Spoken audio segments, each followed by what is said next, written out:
मैं हूं हिमांशु द्विवेदी और स्वागत है आपका हमारे खास कार्यक्रम चर्चा में। चर्चा के तहत एक बार फिर चुनावी मुद्दे पर ही बात करेंगे।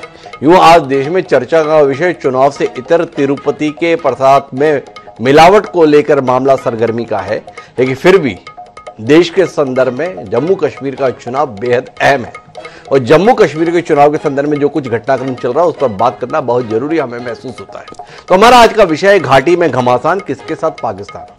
अब जम्मू कश्मीर में चुनाव है, पाकिस्तान बीच में कहां से आ गया? पर आ गया। पाकिस्तान इसलिए आ गया कि 3 चरण में जो जम्मू कश्मीर में चुनाव हो रहे हैं, इसके तहत एक चरण का मतदान भी शांतिपूर्वक तरीके से संपन्न हो गया। तकरीबन 60% से ज्यादा मतदाताओं ने अपने मताधिकार का इस्तेमाल कर लिया। 2 चरण बाकी हैं जिसके तहत 25 सितंबर और 1 अक्टूबर को वोट गिरना है। पर इन सब के बीच में पाकिस्तान के रक्षा मंत्री हैं, पाकिस्तान के रक्षा मंत्री ख्वाजा आसिफ, उन्होंने कश्मीर के चुनाव के मद्देनजर बयान दिया और बयान ये दिया कि जो कांग्रेस और नेशनल कॉन्फ्रेंस का गठबंधन है वो जो धारा 370 की बहाली की बात कर रहा है, 35A की बात कर रहा है, ये बेहद जरूरी है और हमें उम्मीद है कि ऐसा हो जाएगा और कश्मीर के लोगों को जो जख्म लगे उस पर मरहम का काम करेगा। पाकिस्तान के रक्षा मंत्री के इस बयान पर भारतीय जनता पार्टी की बड़ी तीखी प्रतिक्रिया है। भारतीय जनता पार्टी के शीर्ष नेता और देश के प्रधानमंत्री नरेंद्र मोदी इस बात पर बेहद नाराज हैं। चुनाव प्रचार के लिए गए तो उन्होंने कहा देखो क्या हालत हो गई है, जो नेशनल कॉन्फ्रेंस और कांग्रेस पार्टी का एजेंडा है वही पाकिस्तान का एजेंडा है। तो कांग्रेस का हाथ पाकिस्तान के साथ या पाकिस्तान का साथ कांग्रेस के हाथ, अब देश में क्या यही रहा? आक्रोश में नेशनल कॉन्फ्रेंस के फारूक अब्दुल्ला और उमर अब्दुल्ला कह रहे कि हमारा पाकिस्तान से क्या वास्ता, हम अपने विषय पर काम कर रहे हैं, हम तो भारतीय हैं। लेकिन कुल मिलाकर महत्वपूर्ण यह है कि एक तरफ भारतीय जनता पार्टी है जो धारा 370 को इतिहास बताते हुए कह रही है कि अब किसी में दम नहीं है जो धारा 370 की वापसी करा दे। वही नेशनल कॉन्फ्रेंस के तो एजेंडे में शामिल है सरकार बनवाओ हमारी जम्मू कश्मीर में, धारा 370 बहाल हो जाएगी। अब कांग्रेस के संदर्भ में अजीबोगरीब स्थिति है। कांग्रेस के घोषणा पत्र में यूं कहीं पर भी मेंशन नहीं है कि धारा 370 को बहाल करेंगे, पर नेशनल कॉन्फ्रेंस के साथ सरकार बनाने के लिए तो कांग्रेस प्रयत्नशील है। तो नेशनल कॉन्फ्रेंस का एजेंडा क्या कांग्रेस का भी एजेंडा है? बात महत्वपूर्ण है। और क्या पाकिस्तान का इस मुद्दे पर टिप्पणी करना नेशनल कॉन्फ्रेंस और कांग्रेस के गठबंधन को नुकसान पहुंचा देगा या मदद कर देगा, समझने की कोशिश करते हैं। हमारे साथ इस दिलचस्प राजनीतिक चर्चा का हिस्सा बनने के लिए 3 खास मेहमान हैं। हमारे साथ नम्रता शर्मा जी हैं, प्रदेश महासचिव हैं कांग्रेस पार्टी की जम्मू की। हमारे साथ रजनी सेठी जी, प्रवक्ता है भारतीय जनता पार्टी जम्मू कश्मीर की।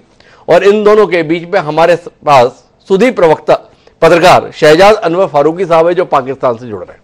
आप तीनों का स्वागत है। एक बार प्रधानमंत्री नरेंद्र मोदी की टिप्पणी को सुनते हैं और उसके बाद में नम्रता शर्मा जी से चर्चा की शुरुआत करते हैं। नेशनल कॉन्फ्रेंस के अलायंस की बल्ले बल्ले हो रही है पाकिस्तान में। इनके मैनिफेस्टो, इनके घोषणा पत्र से पाकिस्तान बहुत खुश नजर आ रहा है। पाकिस्तान के डिफेंस मिनिस्टर ने कांग्रेस नेशनल कॉन्फ्रेंस का खुलकर समर्थन किया है पाकिस्तान से। उनका कहना है कि आर्टिकल 370 और 35A को लेकर कांग्रेस और एनसी का एजेंडा वही है जो पाकिस्तान का एजेंडा है। ये वहां के मंत्री बोल रहे हैं, यानी कांग्रेस। तो नम्रता जी, कांग्रेस का हाथ पाकिस्तान के साथ या पाकिस्तान का साथ कांग्रेस के हाथ, ऐसा परिदृश्य भाजपा बता रही है। क्या कहना है आपका? कांग्रेस जम्मू कश्मीर का साथ चाह रही है या पाकिस्तान का? देखिए, साठगांठ तो भारतीय जनता पार्टी की है कि इस तरह के वहां से बयान आए और भारतीय जनता पार्टी उनको भुनाए चुनावों में। आज अगर आप रिज्यूमे देते हैं कहीं अपनी नौकरी के लिए तो आप उसमें बताते हैं कि आपकी क्या क्या उपलब्धियां हैं, आपकी क्या क्वालिफिकेशन है, आप उसको कैसे और मजबूत कर सकते हैं। 10 साल सरकार में रहने के बावजूद भी कोई उपलब्धि गिनाने के लिए नहीं थी प्रधानमंत्री के पास, लेकिन मैनिफेस्टो पे चर्चा होती है एनसी के, कांग्रेस पे। वो तो हमने लोकसभा के चुनावों में भी देखा कि जगह जगह जाके कभी भैंस पे आते हैं, कभी बुजरा पे आते हैं। तो इस तरह की जो स्तर को गिराया, स्तरहीन राजनीति को जन्म दिया है प्रधानमंत्री जी ने, प्रश्न के दायरे में तो वही है, क्योंकि 10 वर्ष से चुनाव ना करवा के वही तो यहाँ सत्ता में बने हुए थे। किस तरह से असंवैधानिक तरीके से उन्होंने यहाँ एलजी शासन को लगाए रखा। आज अगर मैं चुनावों में कोई पार्टी जाती है तो पार्टी का अपना एक मैनिफेस्टो रहता है कि हम ये करेंगे, हमने ये किया इन 10 वर्षों में। गिनाने को कुछ नहीं था, गिनाने नम्रता जी थोड़ा विषय पे आते हैं ना। धारा 370 की वापसी एक विषय है जम्मू कश्मीर के चुनाव में। नेशनल कॉन्फ्रेंस जो आपके गठबंधन का महत्वपूर्ण घटक है कह रहा है हम सत्ता में आए तो धारा 370 को वापस लागू करेंगे। कांग्रेस क्या इस विचार के साथ इत्तेफाक रखती है, सहमत है? और पाकिस्तान इस बात से बहुत उत्साहित है कि धारा 370 वापस आनी चाहिए। क्या कहती है नम्रता जी, इसमें स्पष्ट कीजिए ना। पाकिस्तान के नापाक इरादों से ना मेरी पार्टी को ना मुझे कोई प्रेम है, ना मुझे उन पर कोई टिप्पणी करनी। वो जब भी इस तरह के चुनाव आते हैं तो प्रधानमंत्री को किस तरह से सपोर्ट किया जाए वो वहां से ऐसी टिप्पणियां करते हैं और इस तरह के लव लेटर्स भेजना शुरू कर देते हैं। पेगासस के लिए तभी तो कहा हमारे पवन खेड़ा जी ने कि एक दिन के लिए पेगासस हमें दे दीजिए, हम इनका चिट्ठा बेनकाब करेंगे कि इस तरह की वहां से बातें क्यों आने लगती हैं जब चुनाव होते हैं। लेकिन मैं आपसे ये, आज आप एक वरिष्ठ पत्रकार हैं, आप इनसे पूछिए कि जब ये गठबंधन में थे पीडीपी के साथ एक कॉमन मिनिमम प्रोग्राम बनाया गया था ना उसके बाद, जिसमें इन्होंने कहा था कि 370 को और मजबूत करेंगे, ये टेररिस्ट से बात करेंगे, तो ये सब कुछ अपनी बात अपनी चीजों को सामने लाए। आज अगर हम कहते हैं कि हम चुनाव में है, हमारा अपना अपना एक मैनिफेस्टो है, इंडिया अलायंस चुनाव में इकट्ठे मिलकर चुनाव लड़ रहा है एनसी के साथ, लेकिन जब सरकार बनेगी हम वो आंकड़ा लाएंगे, उसी से तो ये घबरा रहे हैं। तो धारा 370 में क्या है कांग्रेस का रुख? इनकी घबराहट को जाने दीजिए, पाकिस्तान की टिप्पणी भी जाने दीजिए। नम्रता जी तो अपनी पार्टी की ओर से हमको इतना बता दें कि धारा 370 को पुनः बहाल कराना चाहेंगे या अब धारा 370 इतिहास हो गया, गई बात, आगे बढ़िए। देखिए हम ये कहते हैं और हमारी मैनिफेस्टो को अगर आप पढ़ेंगे, आप इसे जरूर पढ़िएगा क्योंकि आप तो पढ़ लिख के ही पत्रकार बने होंगे ना। बाकी लोग जो बात कर रहे हैं वो तो किसी यूनिवर्सिटी में गए नहीं, लेकिन आप पढ़ लिख के पत्रकार बने हैं तो आपने जरूर उसको पढ़िएगा। उसमें लिखा है कि जम्मू कश्मीर की जनता का उनके संसाधनों पे पूरा हक है, उन्हें मिलना चाहिए। उसमें पूरी तरह से लिखा है कि यहाँ की नौकरियां जो हैं यहाँ के बच्चों के लिए होनी चाहिए। उसमें पूरी तरह से लिखा है कि यहाँ की जमीनों का हक हमारे लिए होना चाहिए, क्योंकि हमारी जो जमीनें हैं वो इतनी ज्यादा नहीं है कि बाहर के लोगों को लाके यहाँ बसाया जा सके, क्योंकि हमारे लिए ही उतनी परिपूर्ण नहीं है। इट इज एन हिली टेरेन। तो ये तमाम चीजें जो है, अगर कोई पॉलिटिक्स से ऊपर उठ के सोचना चाहते, कोई राजनेता अगर इस जम्मू कश्मीर को सुधारना चाहते और यहाँ की परिस्थितियों को गंभीरता से लेते, तो वो सब इन चीजों पे चर्चा करते। अगर 370 आज हिमाचल प्रदेश पे है तो क्या वो हिमाचल प्रदेश क्या भारत का अभिन्न अंग नहीं है? क्या वो उसके लिए खतरनाक है?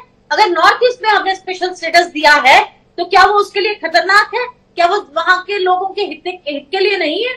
अगर बंगाल में आज मांगते हैं कि हमें, बिहार में अगर मांगा जा रहा है कि हमें स्पेशल स्टेटस मिलना चाहिए, तो क्या बिहार भारत का अभिन्न अंग नहीं रहेगा? क्या आज तमिलनाडु कहती है कि मुझे स्पेशल स्टेटस चाहिए, तो क्या तमिलनाडु भारत का अभिन्न अंग नहीं रहेगा? स्पेशल स्टेटस की मांग तब उठती है जब हमारे जैसी जो स्टेट जो दोनों तरफ से, एक तरफ से पाकिस्तान से, एक तरफ से चाइना से घिरी है और दोनों के नापाक इरादों से हम भली भांति वाकिफ हैं कि समय ना समय पे उन्होंने हमें किस तरह से दहशतगर्द के हवाले किया। अब यहाँ के लोगों के लिए रोजगार उस तरह से नहीं थे जो इंडस्ट्रीज का वादा करते थे। 10 वर्षों में कितने रोजगार लाए और कितनी इंडस्ट्रीज लगी। नम्रता जी एक बड़ी अजीब सी बात है, आप, मैं पढ़ा लिखा हूं कि नहीं हूं इस पर आप जरूर बात कर ले रही है, पर एक सीधा सवाल था, धारा 370 की पुनः बहाली क्या कांग्रेस चाहती है या नहीं चाहती है? आप सब कुछ बोल रही हैं पर आप इस पर स्पष्टता देने के लिए तैयार नहीं है। मेरा आखिरी बार आपसे इस विषय पर सवाल है, फिर मैं रजनी सेठी जी के पास चलूंगा कि क्या कांग्रेस पार्टी ये चाहती है, क्या कांग्रेस पार्टी इस बात का समर्थन करती है कि धारा 370 वापस बहाल होनी चाहिए? ये 374 गई है, लेकिन जम्मू कश्मीर के लोगों को अपना स्पेशल स्टेटस जिस तरह का उनके लिए उनकी नौकरियों के हक रहने चाहिए, उनकी जमीनों के हक रहने चाहिए उनके लिए। मुझे लगता है रजनी सेठी जी भी इस पे आपको खुल के बता सकेंगी कि यहाँ की तो नम्रता जी धारा 370 में मौन रहना चाहती है, जमीन कोई बाहर का ना ले पाए इसके संदर्भ में कहना चाहती है, यहाँ के लोगों को यहाँ की नौकरियां मिलनी चाहिए, इसकी पैरोकारी कर रही हैं। रजनी सेठी जी के पास आता हूं। रजनी जी, ये पाकिस्तान का हाथ नेशनल कॉन्फ्रेंस के साथ तो दिखाई देता है धारा 370 के संदर्भ में, पर कांग्रेस का तो मौन है। फिर आप कांग्रेस को लेकर इतने मुखर क्यों हैं? थोड़ा रोशनी दीजिए ना। हिमांशु जी, पहले मैं इस सब्जेक्ट पे आ जाऊं।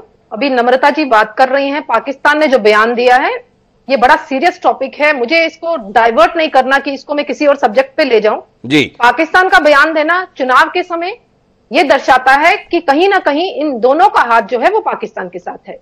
और यही बात हम लगातार पिछले 11 साल से लोगों को बता रहे हैं कि जब यहां विस्थापन हुआ है, 87 की रिगिंग हुई है, 89 में कश्मीरी पंडितों का विस्थापन हुआ, ये हिस्ट्री है, बट ये हिस्ट्री इससे मेलजोल खाती है। उस समय भी एनसी और कांग्रेस की सरकार थी और आज भी एनसी और कांग्रेस का गठबंधन होने जा रहा है, और गठबंधन भी उन कंडीशंस में होने जा रहा है। ना 370 पे ये अपनी क्लियरिटी दे पा रही है कांग्रेस, ना एनसी बता पा रही है कि कांग्रेस का स्टैंड क्या है। पहला जवाब। दूसरा जवाब, इन्होंने कहा कि पाकिस्तान का कहीं ना गठजोड़ बीजेपी के साथ है। आप ये मतलब कितनी बचकानी बात की इन्होंने कि पाकिस्तान बीजेपी की सपोर्ट करेगा। जो बीजेपी पाकिस्तान को मुंह तोड़ जवाब दे रही है, उनके अंदर घुस के उनको खत्म करने की कोशिश कर रही है, टेररिज्म को। जो बीजेपी बात कर रही है कि तब तक हमारे यहाँ कोई व्यापार नहीं होगा जब तक टेररिज्म खत्म नहीं होगा, तो मुझे लगता है ये बड़ा बचकाना सा जवाब है कि बीजेपी का हाथ पाकिस्तान के साथ। हमारी तरफ से वहां से स्टेटमेंट कैसे आ सकती है, पहले इसका क्लेरिफिकेशन दीजिए। फिर इन्होंने बात की 370 के ऊपर। 370 पे इन्होंने आज तक स्टैंड क्लियर नहीं किया। आप लोगों ने देखा कि इन्होंने जो मैनिफेस्टो लाया है, मैनिफेस्टो में इन्होंने हर बात की है, बट 370 के ऊपर ये एनसी के साथ है कि नहीं है ये नहीं बता पा रहे हैं। ये हर फैसिलिटी हर स्टेट में लेना चाहते हैं। जम्मू कश्मीर की जो कांग्रेस की जनता है, ये हर फैसिलिटी हर स्टेट में जाना चाहते हैं, वहां स्टेट खरीदना चाहते हैं, वहां बिजनेस खोलना चाहते हैं, बट बाहर के लोगों को यहां नहीं आने देना चाहते। ये दोहरा मापदंड क्यों? आप जम्मू कश्मीर की जनता को क्या गुमराह कर रहे हैं? आपने आज तक जम्मू कश्मीर की जनता को क्या दिया? देखिए, टॉपिक ये डाइवर्ट करके फिर लोकल इश्यूज पे आ जाती है। इस टाइम सेंसिटिव इश्यू है। हिंदुस्तान के इश्यूज में पाकिस्तान का क्या काम? क्या पाकिस्तान हमारे लिए कोई रोल प्ले करेगा? क्या चुनाव में इसको हम कांग्रेस कोई बेनिफिट देना चाहती है? क्या इनके अंदर कोई सांठगांठ हो गई है पाकिस्तान के साथ कि हम 370 को वापस बहाल करेंगे? जबकि बीजेपी का तो स्टैंड है कि 370 इतिहास बन चुका है, उसको दोबारा हम नहीं लाने वाले। तो पहले कांग्रेस को अपने अंदर झांकना पड़ेगा कि जम्मू की जनता के साथ वो गद्दारी कर रही है क्या जम्मू की जनता को बरगला रही है? अच्छा, एक बात बताइए रजनी जी, 3 अलग अलग स्टैंड है। भारतीय जनता पार्टी का यह स्टैंड है कि धारा 370 अब कभी बहाल नहीं होगी जम्मू कश्मीर में जब तक भाजपा में दम है। नेशनल कॉन्फ्रेंस, फारूक अब्दुल्ला, उमर अब्दुल्ला की पार्टी, उसका सीधा स्टैंड है, अगर हमें मौका मिला तो हम धारा 370 को वापस लागू करेंगे। कांग्रेस का स्टैंड है, हम मौन रहेंगे। यह मौन को आप किस रूप में देखते हैं? सर, मैं वही कह रही हूं, फारूक अब्दुल्ला जी एक दिन बयान देते हैं 370 को वापस लाएंगे, अगले दिन वो बयान देते हैं कि 100 साल तक 370 वापस नहीं आ सकता। उनका भी कोई स्टैंड नहीं है।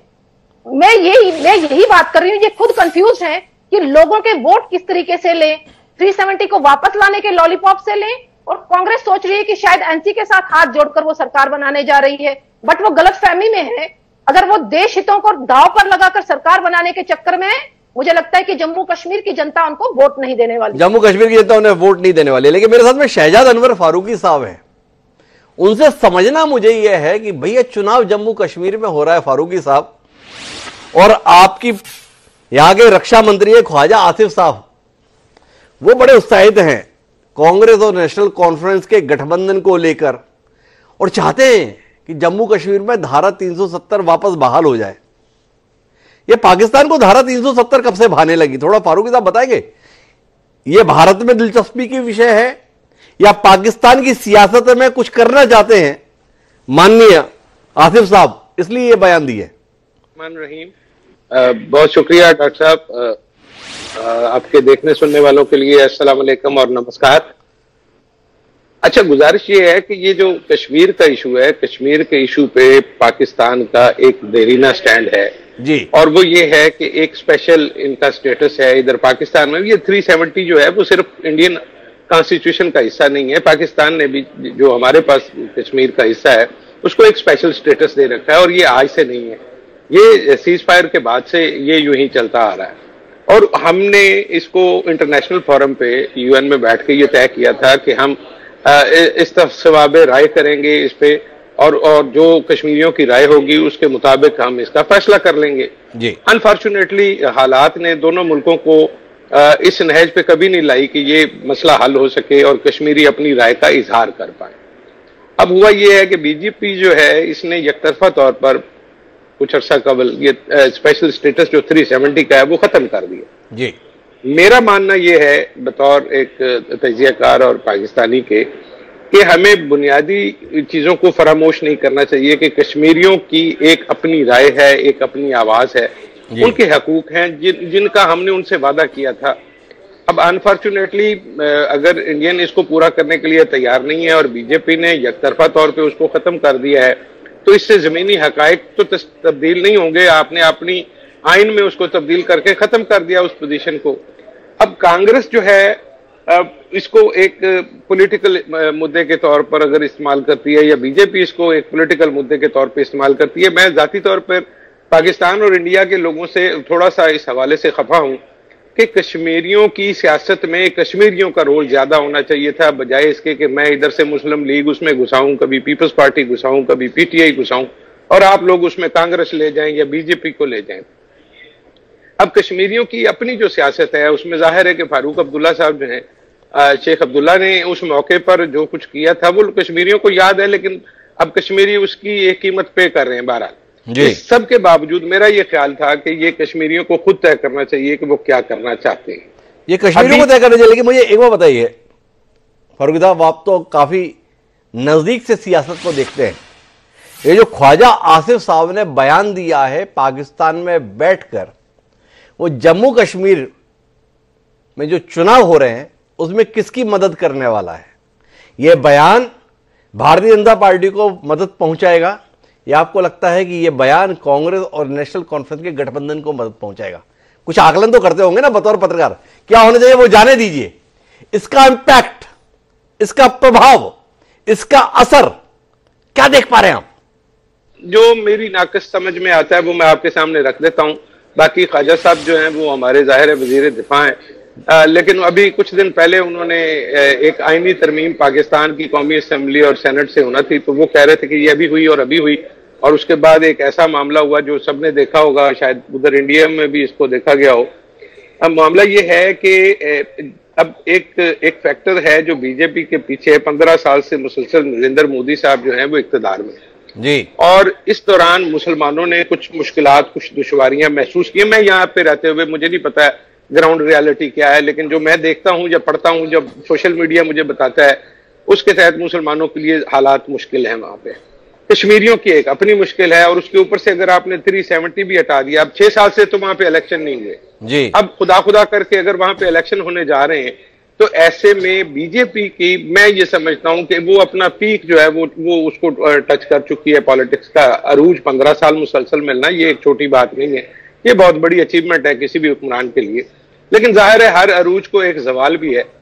अभी सूरत हाल थोड़ी टफ है, और मैं समझता हूं कि इस जो ख्वाजा आसिफ साहब का बयान है, क्योंकि जाती तौर पर मैं इसको कोई खास वजन नहीं देता हूं, लेकिन मुझे लगता यह है कि इस बयान से कांग्रेस को और नेशनल कॉन्फ्रेंस को इसका फायदा होगा, और इस बात को प्रियम्प्ट किया है बीजेपी ने, और उन्होंने पहले से इसका तोड़ करना शुरू किया है और उसका एक वावेला मचाना शुरू किया है। ये बेसिकली पॉलिटिकल गिमिक्री है, जिसका मतलब ये पॉलिटिकल मिमिक्री है। तो मैं वापस नम्रता जी आपके पास आता हूं। देखो, आप सोच रही थी कि ख्वाजा साहब या पाकिस्तान के साथ में भाजपा का कोई अंदरूनी नहीं साठगांठ है, पर पाकिस्तान के बड़े जहीन पत्रकार हैं शहजाद अनवर फारूकी साहब, बड़ा नाम है उनका। उनका मानना है कि जो उनके यहां के रक्षा मंत्री का बयान है उसका लाभ कांग्रेस और नेशनल कॉन्फ्रेंस के गठबंधन को मिलने की उम्मीद है। तो भाजपा का दावा और फारूकी साहब का आकलन दोनों साथ साथ हो गए, तो क्या आप कहेंगे कि फारूकी साहब और भाजपा भी मिले हुए हैं? साहब से मैं ये कहना चाहती हूँ कि जो आज मुश्किलातें कश्मीरी अवाम फेस कर रहा है ना, तो बिकॉज ऑफ पाकिस्तान कर रहा है जी। सबसे पहले तो मैं ये आपको कहना चाहती हूँ कि अगर पाकिस्तान ने बीच में इंटरवेन करना और अपनी वहां पे जो इंडस्ट्री उनकी चल रही है टेररिज्म की वो बंद कर दी होती, तो आज कश्मीरी अवाम किसी तरह की भी मुश्किलातें फेस नहीं करता। टेररिज्म के अंदर आपने हमारे अवाम को पाकिस्तान ने जिस तरह से घुसाया, जिस तरह से हमारे वहां पे आतंक का मोल किया, उसके लिए सीधे साथ पे जिम्मेवार है तो पाकिस्तान। लेकिन आज जो हालात हमने 2014 के बाद वहां बनाए थे, आज आपने जम्मू के अंदर भी उसको चलाना शुरू किया, और जो हमारे पास आर्म्स और एम्युनिशन और जो आर्मी के ऑफिसर्स मिलते हैं वहां पे जो पाए जाते हैं वो सीधे पाकिस्तान से आते हैं। तो आप कहां से हितैषी हैं जम्मू कश्मीर की जनता के। कश्मीर का ढिंढोरा पाकिस्तान को पीटना बंद करना चाहिए और अपनी अंदरूनी मामलों में दखल अंदाजी करनी चाहिए, सबसे पहली बात। दूसरी ये बात है कि कांग्रेस हमेशा से स्पष्ट रही है, जब पाकिस्तान को सबक सिखाने की बात आई तो इंदिरा जी ने पाकिस्तान के 2 टुकड़े किए, बांग्लादेश बनाया। अभी ये मेरी बहन यहाँ बैठ के कह रही थी कि पाकिस्तान का हाथ कैसे हो सकता है, बिरयानी खाने कौन जाता है वहां। आज अगर टॉक्स एंड टेरर की बात करती है, अभी इंडस वैली के तहत वहां से 40 लोगों का प्रतिनिधिमंडल जम्मू कश्मीर आया, किश्तवाड़, दूसरे दिन वहां आतंकी हमला हुआ। जब भी सीज फायर होता है ना, तो दोनों कंट्रीज के एम्बेसडर्स बैठ के उस पर बातचीत करते हैं, फिर ये होता है, ये हाईएस्ट फोन पे होता है, ये निचले स्तर पे नहीं होता। Talks and terrors are still going together, water and. अच्छा नम्रता जी, एक टिप्पणी और कीजिए। कश्मीर में धारा 370 की बहाली इस चुनाव में ज्यादा बड़ा मुद्दा है या पूर्ण राज्य का दर्जा लोगों के लिए ज्यादा बड़ा मुद्दा है? कुछ कहेंगे इस पे? जम्मू कश्मीर की बिल्कुल जिस तरह से बर्बादी के लिए कोई जिम्मेवार है तो भारतीय जनता पार्टी है। आज तक जो यूनियन टेरिटरीज हैं वो लड़ाई करती आई कि हमें स्टेट दी जाए, उस अच्छी परिपूर्ण स्टेट को इन्होंने यूनियन टेरिटरी बना दिया। कभी आपने सुना है कि गोली मारने वाला मरहम लगाया करता है? ये वो है जिन्होंने हमारी स्टेट के टुकड़े किए, हमारी स्टेट का दर्जा कम किया, यहाँ गवर्नर से उसको एलजी को लाके बिठा दिया। आज 10 वर्षों से हमें चुनाव का मुंह नहीं देखने दिया, लोकतंत्र का कत्ल किया। किस तरह से लोकतंत्र का चीर हरण यहाँ पे हुआ, उसका आप लोगों ने बहुत अच्छे से कवर किया है, मीडिया बंधुओं ने। आज जो हालात हैं जम्मू कश्मीर के लिए, जो बर्बादी के हालात हैं, उनके लिए कोई जिम्मेवार है तो नरेंद्र मोदी की कुनीतियां हैं जो जम्मू कश्मीर जो इनके लिए जिम्मेवार है। तो वापस रजनी सेठी जी आपके पास आता हूं। ऐसा तो नहीं कि आप पाकिस्तान का हाथ तलाश कर असल मुद्दे से लोगों को भटकाने की कोशिश कर रही है? जम्मू कश्मीर में बार बार आवाज उठ रही है राज्य के दर्जे को वापस लौटाने की। भाजपा कह रही है दर्जा तो वापस हम ही कर सकते हैं, तो कर क्यों नहीं देते आप लोग? अगर आपकी सरकार राज्य में बनेगी तो ही राज्य को दर्जा वापस मिलेगा, अन्यथा इसको केंद्र शासित प्रदेश के तौर पर ही जीना पड़ेगा। ऐसा कोई फार्मूला? पहले मैं अपने पाकिस्तान के भाई का जवाब दे दूं। उन्होंने कहा कि यहाँ मुसलमान बड़ा परेशान है। मैं उनकी क्लियरिटी के लिए ये बता दूं, यहाँ मुसलमान सबसे सुखी है और पाकिस्तान में हिंदुओं की तादाद बहुत कम हो चुकी है, आप लोगों को पता है। और हिंदुस्तान में मुसलमानों की तादाद बढ़ चुकी है। तादाद तभी बढ़ती है जब वो यहाँ खुशहाल हैं और हिंदुस्तान में सारी फैसिलिटीज को अवेल कर रहे हैं। पहली क्लियरिटी। दूसरी क्लियरिटी ये मैं बता दूं उनको कि कश्मीर के मामले में इनका इंटरफेरेंस करना, बिल्कुल नम्रता जी की बात को मैं सपोर्ट करूंगी इस बात पे, इनका इंटरफेरेंस करना नहीं बनता, क्योंकि हमारे जम्मू कश्मीर की तबाही का अगर कोई कारण है, आपका टेररिज्म है, आपका पाकिस्तान का इंटरफेरेंस है। ये मेरा पॉइंट है। अब आप आती हूं आपके सवाल पे। आपने बात की 370 को वापस लाना मुद्दा। देखिए 370 हमारे लिए इतिहास बन चुका है, वो कभी वापस नहीं आएगा। भाजपा कभी उसको वापस नहीं लाने वाली, क्योंकि कहीं ना कहीं लोग खुश हैं। लोग कह रहे थे कि जो पूरे देश में कानून चल रहे हैं वो कहीं ना कहीं जम्मू कश्मीर में भी लागू हो रहे हैं। जो बेनिफिट्स बाहर के स्टेट्स के लोग ले रहे हैं वो जम्मू कश्मीर के भी ले रहे हैं। अब बात की आपने स्टेटहुड की। हमारा प्रॉमिस है लोगों से, अमित शाह जी ने प्लेटफॉर्म पे बोला है संसद में कि हम स्टेटहुड वापस देने जा रहे हैं और स्टेटहुड आफ्टर इलेक्शन वापस मिलने जा रहा है। तो इस पे इतना स्टेटहुड पे हो हल्ला क्यों? इसको मुद्दा बनाया क्यों जा रहा है? जबकि हम लोग कमिट कर बैठे हैं, हम लोग प्रॉमिस कर बैठे हैं कि स्टेटहुड वापस मिलेगा। कांग्रेस इसको एक अपने लिए एक इश्यू बना रही है। तो मुझे लगता है कि लोग समझ रहे हैं जो मोदी जी ने 11 साल में कहा है वो नहीं रजनी सेठी जी, इतना आसान मामला तो नहीं है। आपने स्टेटहुड के लिए कब कहा है कि हम इस तारीख तक स्टेटहुड दे देंगे? यह आशंका है, यह सवाल है, यह जिज्ञासा है कि क्या जम्मू कश्मीर को राज्य का दर्जा इसी शर्त पर मिलेगा कि वहां पर भारतीय जनता पार्टी के नेतृत्व में सरकार बनेगी, या कोई भी सरकार चुनी जाएगी।